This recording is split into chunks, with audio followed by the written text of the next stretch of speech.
অনাগত দিনত আমাৰ কৃষি উৎসৱ পালন কৰা হ'ব।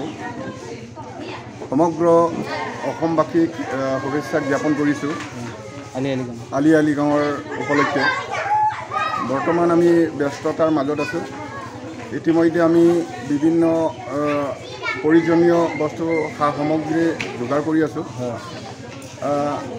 আমাৰ মাজত ল'ৰা ডেকা বোৱাৰী সকলোৱে ব্যস্ততাৰ মাজত আছে।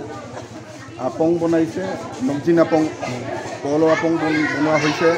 তাৰোপৰি আমি সেইদিনাখন ঘৰ এখন প্ৰয়োজন হয়, ঘৰ বনাব অহাকালিলৈ বনাম। ঘৰটো কি বুলি কয়? ঘৰটো অসম বুলি কোৱা হয়।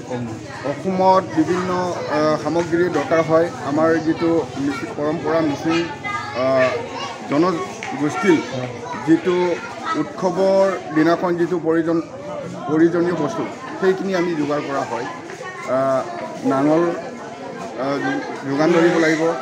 তাৰোপৰি জোঙাৰী এটা, বিভিন্ন তেনেকুৱা শাক পাচলি পৰ্যন্ত আমি যোগান ধৰিব লাগিব। সেইকাৰণে আমি ব্যস্ততাৰ মাজত আছোঁ। মই আৰু মিচিঙৰ তাৎপৰ্যটো বৰ বিশেষ নকওঁ, মই ইমানতে।